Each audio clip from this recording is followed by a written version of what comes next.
Thanks for joining me this afternoon. And my guest is none other than Cliff Kincaid, who has a long and very, very important record of research going back. He's been with AIM and many other organizations. He's the author of many books, many of which are among my favorites. Cliff, I particularly am a fan of Global Bondage, which I believe I interviewed you on many years ago. You're now heading up America's Survival, which is a very interesting website. Thanks for joining me, Cliff. Charles, it's great to be with you. Now, Cliff, I don't even know where to start with you because you've got so much and such a broad series of research. So let's get to two issues that I think we might talk about, and one of which is this kind of, I guess, what you might call a culture conf going on right now, where American history, predictably, is being changed and torn down by its symbols. They're taking off black faces off of the cover of pancake mixes. Now it's gotten to the point where they've destroyed a statue, or they've taken down a statue of Ulysses S. Grant, who, of course, was the head of the Union Army that liberated, that ended slavery, and then as president crushed the KKK. And here in Massachusetts, in my hometown, they've taken down the statue of Lincoln. So I guess I'd like your take on what's going on with that, who's behind it, what are they thinking? Charles, it's a complex revolution. It's what Barack Obama called the fundamental transformation of the United States. It's happening under Trump. We don't see a lot of pushback to it. If you go to my website, usasurvival.org, you'll see I refer to the Trump presidency as a failed presidency. Mm-hmm. He's appointed a lot of bad people. And it's ironic because here was a guy who came to office after starring in a reality show about firing incompetent people. The big line, "You're fired." Well, he's hired so many incompetent, and I would say worse, people surrounding him. I've got a column up about, I think I titled it, "The Dupes, Dopes, Lookless, and Traitors Around Trump." It's never ending. And the reason why a lot of people don't recognize what's going on in the communist revolution is that we have an incompetent or worse FBI under Trump's appointee, Christopher Wray. And the FBI hasn't been monitoring extremists for years. It's sad. You referred to some of the books I've written. I co-wrote 3 on Obama, wrote a couple on the United Nations. I've been around for a long time, 40 years in the Washington, D.C. area. We all had great hopes when Trump came into office. But I'm telling you, unless he gets his act together, well, let me quote a friend of mine. I was on the radio show with Brandon House about a week ago. He's a conservative Christian commentator. Mm-hmm. He put it this way, and I agree. He says if Trump doesn't get his act together, he's going to lose in November to a guy who doesn't even know who his own wife is. This is how bad it is in the United States today. So I had predicted what's happening. I guess I underestimated how bad the corruption would be. I learned firsthand how corrupt the quote conservative establishment is. They defunded me about a year ago because I dared to expose some of the corruption inside the conservative establishment. I questioned, I protested the appointment of Brett Kavanaugh to the Supreme Court because you may remember he was in the Ken Starr investigation and covered up the Vincent Foster murder. Yes, I do.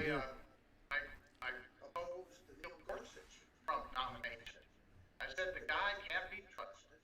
He came out of the liberal church as a body record. I was one of the people who wrote columns critical of him, and now he's betrayed. Now he's part of the resistance against the very president who appointed him. I mean, it's bad, and it's going to get worse.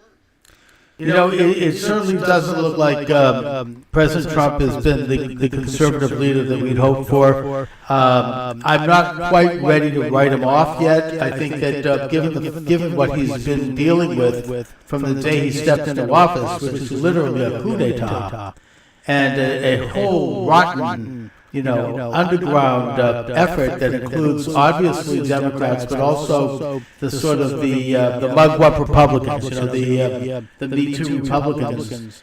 That he's, it's amazing to me that he's able to function at all, and I think that if he wins in November, we have a hope that he can put some of this behind him and get on with the business of the government.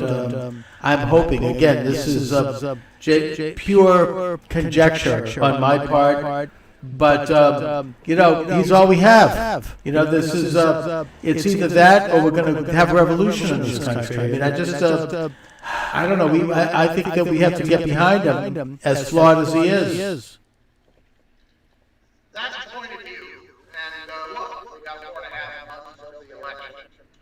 I'm on the website or on the email list of Mulan.org. And they sent out an email last night saying the Democrats think they have this election in the bag. And, but they cautioned the left and don't believe the polls. Trump is winning. That's what Mulan.org says, because they think things can change month to month. And that's true. And maybe there's going to be decline in emissions. Maybe a miracle is going to take place, but I tell you look back at some of these problems, they were the problems of his own nation. Who appointed Jeff Sessions? Who appointed Rod Rosenstein? Right, that's true. Who appointed Christopher Wray? I mean, I can go through a list. Who appointed John Bolton? Oh, I know, it's terrible. I can go through a list of these bad appointments where Trump should have said, you shouldn't even waited and said you're fired. You should have never hired these people in the first place. And then we still wait for justice on the criminal conspiracy that resulted in Russian aid. And what is Bill Porch, the Attorney General? Well, what about this so-called independent counsel, Durham? Yeah, it's very slow. We keep hearing all the indictments just down the road, coming around the corner for next week. I mean, how long do we have to wait? We're running out of time, Charles. No, it's true. I mean, I heard an interesting comment actually on Raw Story that thinks that Bill Barr is going to do an October surprise. I mean, where finally the indictments are going to come down. But no, it's very discouraging, and it's very demoralizing to the slowness of this.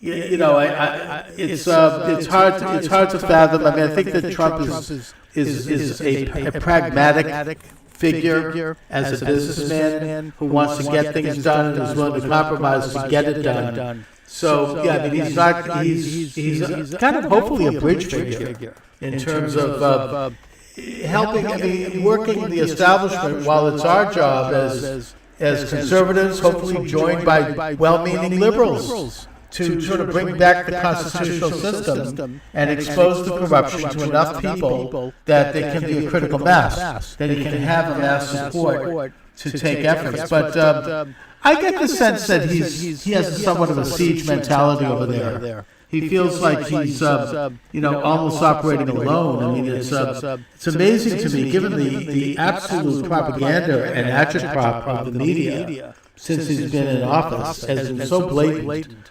You're a media guy. You have a background in it.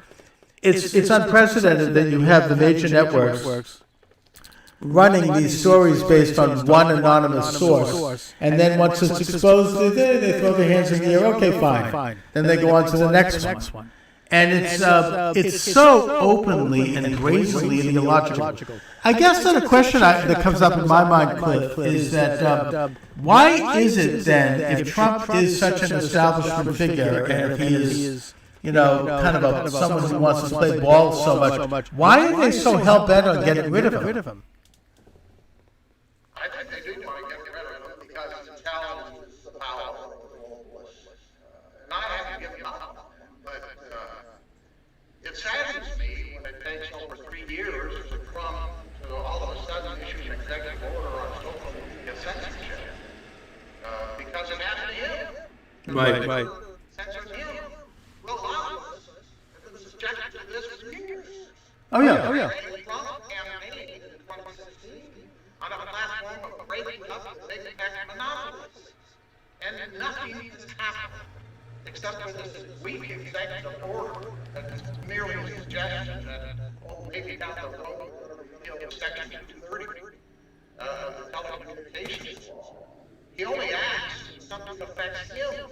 I mean, I'm sure it's happened to you, Charles. Oh yeah. No, it has. I've been targeted in the past. I had a book rejected by Amazon.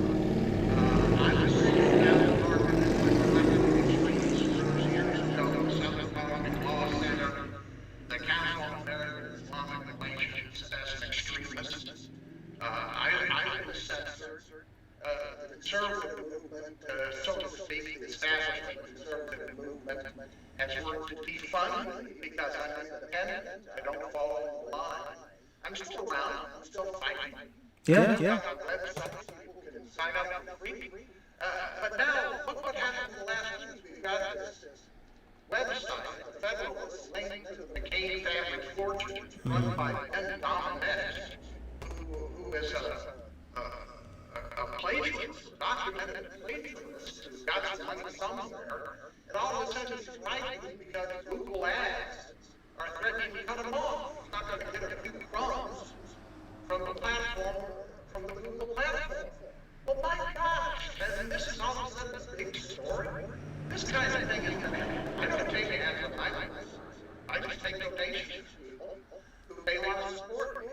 But now it's a big issue on Fox News and poor Ben Domenech, and who's married to Meghan McCain, who's linked to sending McCain $200 million fortune. They can't get some money from Google. Come on, let's get serious about this problem, ladies and gentlemen. And Fox has been such a disappointment. Even Trump recognizes that. I go back to the time, I'm one of you who have been blowing the whistle on the Drudge Report for years. Years. Back in 2008, I paid $5,000 for ads on the Drudge Report exposing Obama's ties to Mike Marshall Davis, the Soviet inspired. His mentor. Really, agent of influence, maybe espionage agent who was Obama's mentor. Yep. In Hawaii, before he came over to the United States and went to Harvard and ran for office, Drudge Report didn't even accept my money to expose Obama. That was back in 2008. No wonder it's become an anti-Trump exercise. But all of this is to be expected. The journalism business is corrupt. The politicians are corrupt. The churches are corrupt. I've never seen corruption. Yeah, it's very pervasive. The Mockingbird media, and when I say Mockingbird, I'm making reference to information that came out during the church committee hearings in the late 70s that indicated that the CIA, which is part and parcel of this whole liberal agenda, had literally paid cash payments to major figures in the media. Much of that testimony was done behind closed doors, so we don't know who and how pervasive. But there's no indication that that's ever stopped. That was called Operation Mockingbird. So, the media, both individuals and these entities, which have consolidated into, I think, maybe about less than a half a dozen groups that control the whole story, are very corrupt, and that they've completely lost their objectivity, the moral underpinnings. And so you have small networks like what I'm trying to do here, like you do, who are actually being forced to operate in their venues. So we're subjective; they can pull the plug anytime they want. I've had it happen to me. I've been told that I've been shadow banned and all of that. And it's just very, very difficult to function and to actually advance any alternative opinion than the establishment. That's the world we're living in right now. That is the world by which Trump presides. I do think that he understands it. I mean, I heard Trump knows the score. I mean, I heard Tom Hartman, very leftist radio host, mentioned recently that Trump's father was a secret member of the John Birch Society. Now, to me, that tells me that Trump knows what's going on. If that's true, it probably is. I hope it is. He understands. Alex is a friend of mine. He's a great nerd. Yeah. There's a lot of great writings and podcast videos for the New American. He has talked about that somehow Trump may be aware of what the John Birch Society was all about, the nature of the overall conspiracy. Let me just say, I don't mean to be bad-mouthing everybody. There are some good journalists out there. I'm preparing a review of this book. I just got it. See this one? Yeah. A convenient death. Oh, what a story that is. Absolutely. I've got all the Epstein books. Yeah.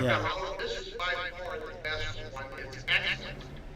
And I like the title. It says, A Common Oh, thank you for pointing that out. It was a common, and the death was a common. And it turns out, according to this book, I'm going to put my column up later today. This is the only book that really goes into Epstein's deep, dark secret that he was actually a homosexual. You know, there was actually a documentary. He was part of a gay pedophile network. Yeah. He had all these girls, and maybe he was bisexual, hired some of these girls as prostitutes. But according to the book, he got his wealth and power initially through gay activities targeting a wealthy businessman, got some of his fortune, then he built up his own little fiefdom, his own money pit, his own millions, maybe up to a half a billion eventually. And in fact, you mentioned Mockingbird. This book talks about Epstein's ties to the CIA and the intelligence community for what purpose. He was engaging in these activities in order to blackmail people. That's where it gets. Look, I'm not writing on Trump. He still bounce back in November. But here's what disturbs me about this case. Who gave Jeffrey Epstein his first job? It was Bill Barr's father. Bill Barr gave Epstein a college dropout who fudged his resume his first job teaching students in Manhattan and adults in school. Now, Bill Barr has said, oh, we're going to get to the bottom of this. It's a perfect storm how he died in that jail cell. You know, all the people were just sleeping and watching TV, and he hung himself with a sheet cover. And we're still waiting for Bill Barr to get to the bottom of who his co-conspirators were. Where are the tapes? Where are the videos, Charles? You know, I don't mean to cast. It's like the Durham investigation. You wait. Where's he? No, yeah, I mean, you know, Cliff, I don't mean to cast aspersions, and again, I don't have any hard evidence of this, but I think that Bill Barr was Attorney General under George H.W. Bush at the time of the Franklin cover-up. I don't know if you're up on that scandal, but it was a national, if not an international, child sex ring that involved a lot of Republicans and this guy Larry King, not the talk show host, but another Larry King, who ran this, I guess you could basically call it a brothel in Washington, D.C., and that they would provide children and young people for sex parties all over the country, mostly for Republicans. So, I mean, it's a murky, dark understory. There's a lot of stuff coming out, actually connecting Hollywood and Jeffrey Epstein and this international pedophile ring. I mean, this is a big subject that you know, we should get into that. And Charles, it's not just Epstein, but the evidence in this book suggests he was gay, and that was his real motivation. The girls, the assistants, the young females, that may have been part of it, but I'm not convinced that was our story. The big thing was his homosexual pedophile ring. This book talks about how Epstein's network would offer kids, not just females, kids, to the world's elites. This book. Now let's go into another scandal that's out there that we're waiting on somebody to break open. And I'm going to quote to you, your audience, from a local Washington, D.C. priest. I've got the links, the video up on my website. Here's what he said. This is on Saturday night, Sunday. This is a pastor from Monsignor, Roman Catholic priest in the D.C. diocese.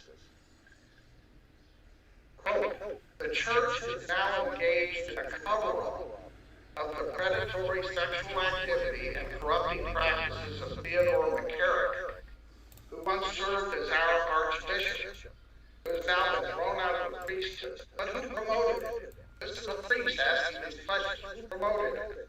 Who protected it? Who did he pay off? None of that has been revealed, though it is known. It is in a report. But the powers of darkness in Rome keep us from knowing, and it is not right. And this particular priest, let me give you the rest of part of the quote.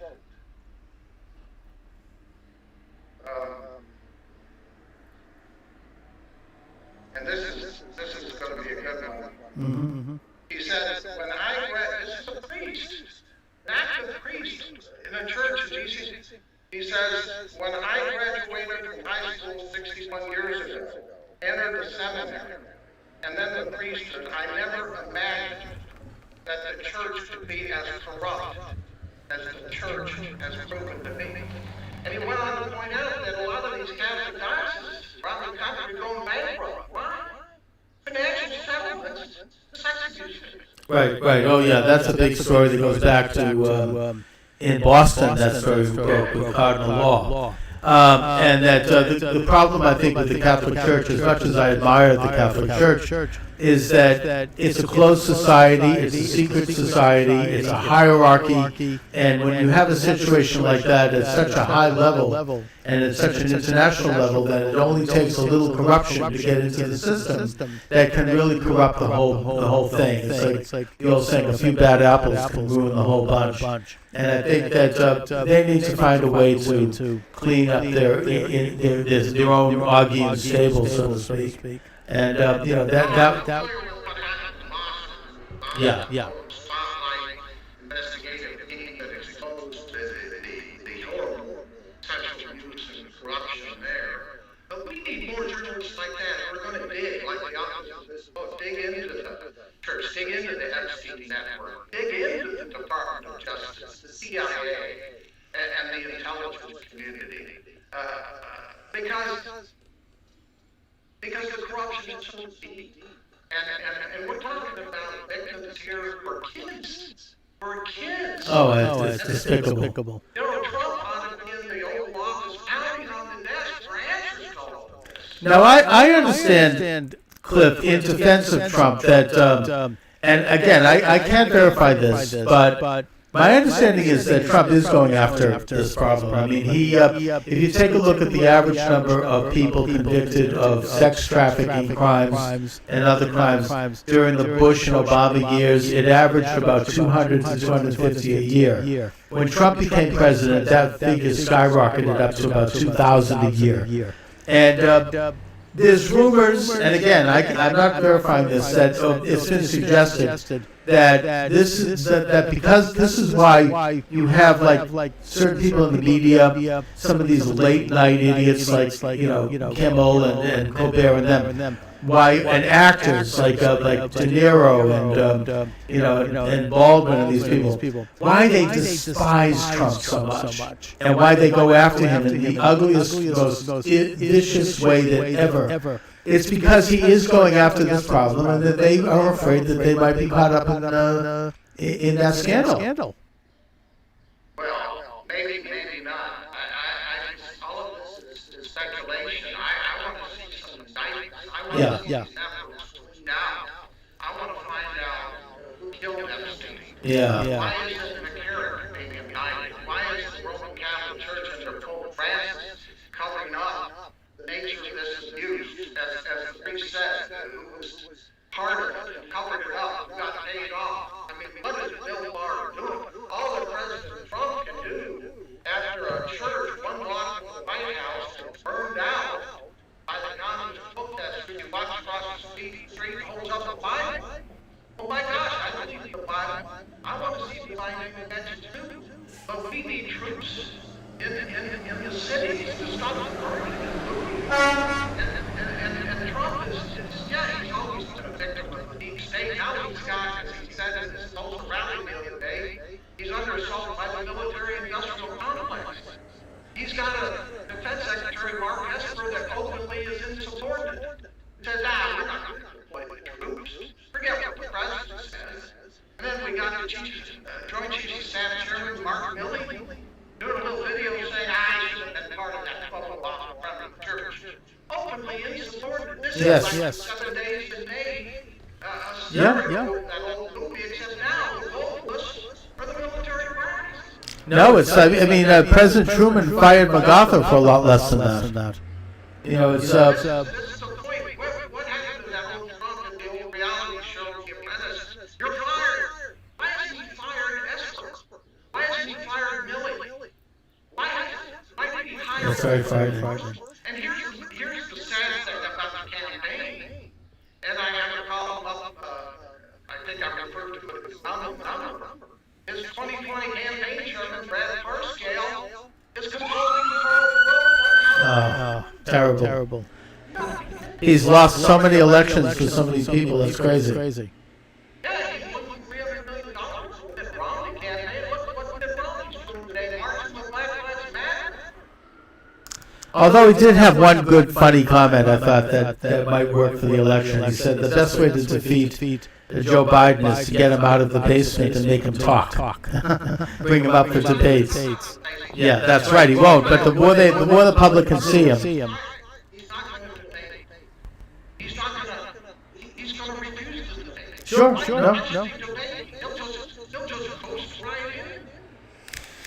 Well, that's a nice thought. That's an optimistic thought. Here we are, you know, in the precipice. I mean, after having gone through this complete lockdown for 3 months, we were all told that if we step outside the door, we could get arrested, and then have race riots after, where you have these communist gangs going in and burning black businesses, looting black businesses, killing black people. Now you have to say the police are being told to pull back. So you have the largest night of murder in Chicago's in Chicago in about 50 years. The same thing with St. Louis. And now this. Now we're going to have Trump lose. I mean, it's you know, it really makes me you know, concerned for the future of this republic. You know.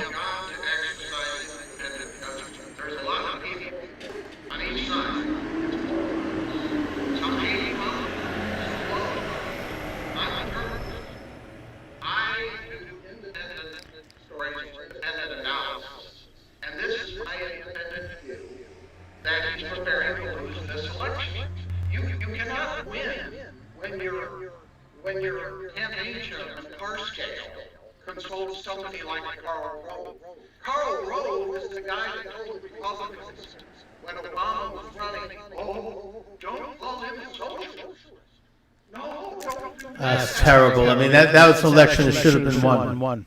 That's going to alienate Democrats, and we need those Democrats. This is Karl Rove.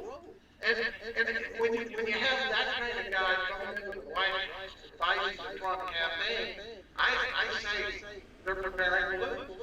Yeah, well, if they're going to follow that advice, then yes, they certainly are. Cliff, you know, what are you working on now? I mean, you know, you've given me a great idea with the Epstein book. I saw a documentary about Epstein that was a cover-up, I think, although it did touch on this issue of his having, you know, a gay relationship with this multi-billionaire. And he was asked about that during one of his depositions. You had Dershowitz there saying, I've never done anything like this. And I watch for symbolism now, and I mean, maybe that's, I'm putting on a tin hat here, but right after he said it, he made like a Masonic symbol like this. He went with his hand, you know, very openly. Now, I don't know if this, you know, I don't know if you study that aspect of things, but it... And he's proud. Another one of Epstein's attorneys was Ken Starr. Yes. That's the same Ken Starr became famous on Fox News, ran the Clinton investigation, and whose prosecutor covered up the murder of Vincent Foster. And who was that prosecutor? Brett Kavanaugh. And whatever happened to what's his name over there at Newsmax magazine, Christopher Ruddy, who wrote the book, The Murder of Vince Foster, and it seems was so well documented and so obviously a murder. Well, he seems to have backed away. Yeah, he became president. And that Newsmax is now the past for conservative media today, along with Fox News. I got the credit for Newsmax. They do good work. There's some good that comes out of it. The good that comes out of Fox News is the Tucker Carlson show. Yes. Not encouraged. He does. He takes on Trump. He takes on Republicans. He takes on the Democrats. But let me get back to the Masonic stuff. I didn't put a lot of Okay. stuff. The reason is George Washington, our nation's founder, was a Mason. Right. No, exactly. And I don't know much about it either, but it is a possible recipe for corruption. Here's the difference. There are good nations, just like anything. There are good people and bad. There are good nations and bad nations. Washington himself referred to some of the evil, subversive Masonic lodges in Europe, and some of them have been infiltrated. That's true. Yes. Just like a lot of groups have been infiltrated. By bad people, Congress and others, but the Masons, for the most part in the United States, were good people. Right. George Washington, many of our founders were Masons. I think they were good people. They gave us a Republican form of government, the best ever, and now we're on the verge of losing it because of these unaccountable bureaucracies, the deep state, the military industrial complex, not to mention the corruption of the so-called conservative establishment. I mean, who gave Trump these two duds, Supreme Court nominees, Gorsuch and Kavanaugh? Who gave it to Trump? The Federalist Society and the Heritage Foundation. You know where Mark Esper came from? One of the two. The Heritage Foundation. Can you believe it? Unbelievable. And as far as You got these big conservative foundations like State putting all their money into the Heritage Foundation, Federalist Society, and they gave us Gorsuch, who gives us one of the, I think, probably in addition to gay marriage decision, Roe v. Wade, this the transgender. rights, whatever the name of it was, this recent decision, one of the three worst decisions in the history of the country, authored by a conservative justice given to us by the Federalist Society and Heritage, and set up by Trump, and who gets joined by John Roberts, George W. Bush, including the four liberals. Doesn't that tell you something about the corruption of the conservative establishment in this country? It does, and just to touch again on the issue of masonry, my only objection to it is that I am not comfortable, especially as an American, with people, societies that take secret oaths of allegiance to each other, because if you have that tends to be corrupt. That's my main complaint with the Catholic Church, too. It's not that it's a bad organization, and it's not that there aren't a lot of good people there, and it's not that they don't have a good philosophy, but if you're going to take an oath of allegiance to your fellow members over the Constitution, over anything else, even over your own family, then to me that is a corrupting element, and it certainly can be. So, anyway. Most people find it just as good humanitarian. Right. People to help the kids. It's a sort of a country club.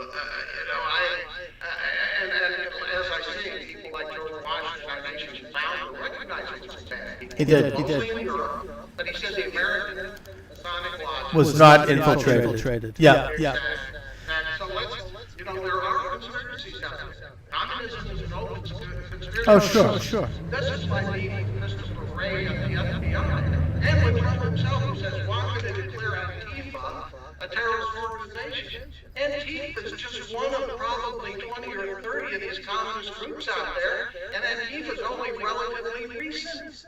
I only post on my website links to these communist groups that are calling for revolution in the United States.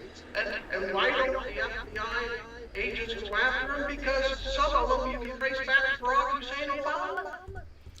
What is the deal with Antifa? What is the connection, if any, to George Soros? George Soros is smart enough not to fund specific people, specific Antifa members that I know about. But as somebody, we did one of our first conferences on Soros. We called it the Soros Five. What Soros does, he funds the groups that provide the communists and the Antifa members. He funds the groups that provide the rioters and protesters. One of his famous groups, a lot of people don't know about it, Soros funded, is called Critical Resistance. This is a group that calls for abolishing prisons. Not just defunding the police, abolishing prisons. It was co-founded by Angela Davis, the Communist Party. Sure. I am very troubled by the existence of this so-called CHOP in Seattle. They're claiming to be a sovereign state, building up a wall. And besides the fact that it's run by gangs who are going around and raping people, and there's been already at least one murder, and that they engage in extortion of businesses at force, at gunpoint, they are claiming sovereign status. I've heard rumors that they might be trying to reach out to the United Nations. They are also perhaps trying to agitate with more radical elements in some of the Native American reservations. This, to me, is a recipe for a civil war. And I think that the fact that the governor and the mayor of Seattle and the governor of Washington are just letting it go on, every day it goes on, it poses a greater danger to our sovereignty and our unity and our independence. What do you think? How many times has President Trump tweeted out in reference to that situation, law and order? How many times Many. Tweeted out law and order? You don't clean up this mess, I will. I mean, are we in the 10th or 11th day of this chop and chaz? And Trump does nothing. Right. He's afraid to pull the trigger. If he doesn't want to do anything, fine. Don't make empty threats. This is what's so frustrating.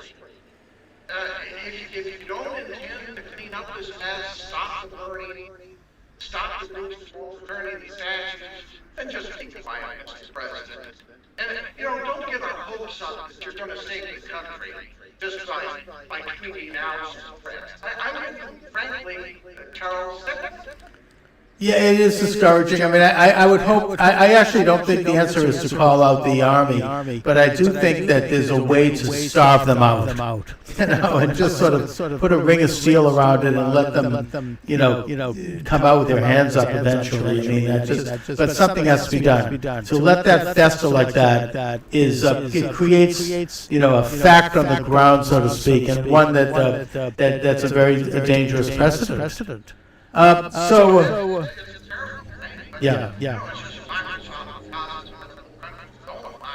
lot of I've seen on Tucker Carlson's show that they're throwing dope in this chat. And I'm sure probably 99% of them are stoners. Yeah. Well, I've seen somebody in there released a video on Facebook that said that the people are being raped and attacked by these gangs who show up at night, and this guy was raped in front of his children and wife because he defied them, and there's all these other stories. Now, again, I can't verify anything, but the police aren't allowed in there, and it's just I mean, to me, it's a classic example of a totalitarian state. I hope that maybe if we can get some truth out about this, then the light will be shined on this, and that'll augur very poorly for the radicals who are basically controlling the Democratic Party now. Because the American people are going to see it and they're going to be like, no, this is horrendous. Well, let me tell you, ultimately, yeah, we can do that, and I'm happy to work with you and any like-minded people to get out the truth on this. There's a multitude of issues, but in the bottom line is that you and I, our families, people like us, we've got to get on. We've got to protect our own lives and our own families, because it looks like the government's not going to do it. I got a book on my shelf back there, written way before the riots, way before the current trends, and it was titled "The Dial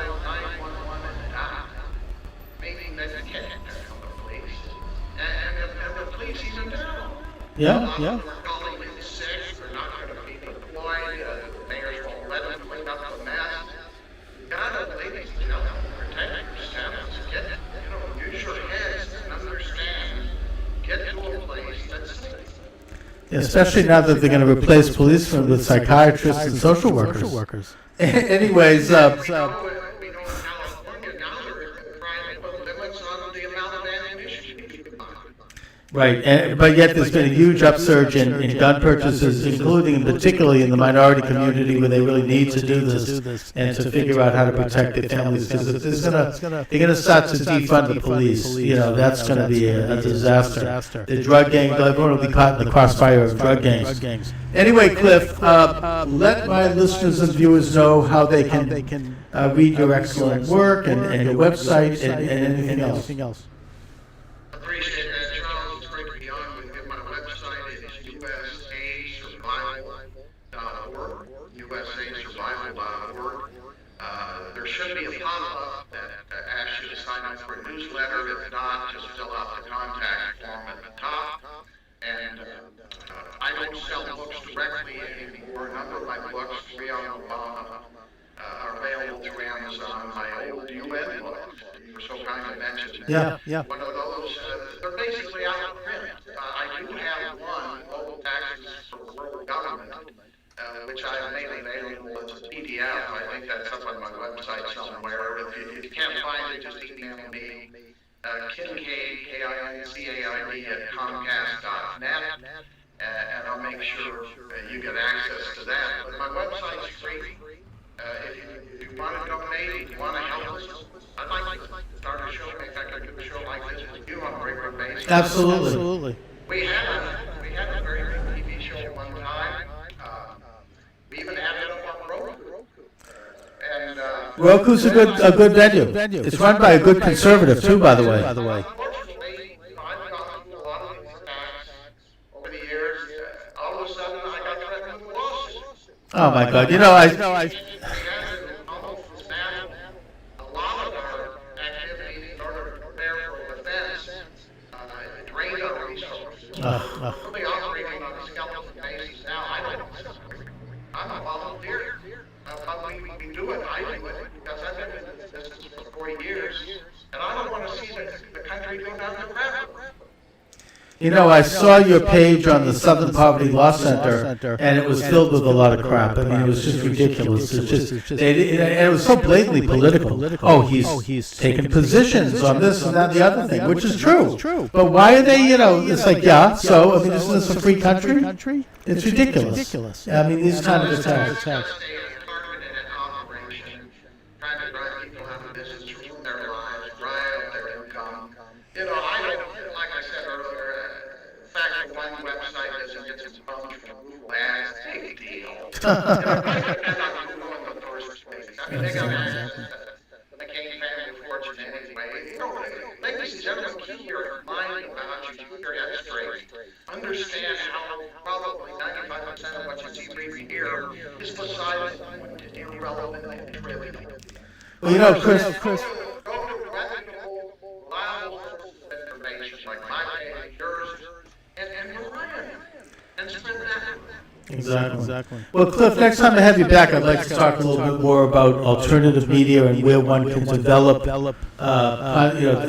own media platform and get good, accurate information from genuine patriots and from people who actually are doing the kind of investigation that you've spent your life doing. And again, I want to thank you for joining me. It's been an honor and a pleasure. And thank you, and I just want to make reference to what's behind me, Mao Zedong. You want to understand this Mao's revolution. We've got articles about that too. A lot of this traces back to Mao, the Cultural Revolution, and Mao's involvement in the United States, including post-war, the Afro-American struggle, the liberation struggle, as Mao put it. Mao met personally with the black communist revolutionaries. People have to, the FBI doesn't know anything about it. They're totally clueless, but we got the information on that. Oh, that's incredible, and that's the tip of the iceberg on that one. All right, Cliff, thanks so much. Thank you. I'll talk to you soon. Thank you. All right, Cliff, I'll send you a link once it's up on YouTube. Thanks a lot, Harold. Thank you, Cliff. It's a pleasure.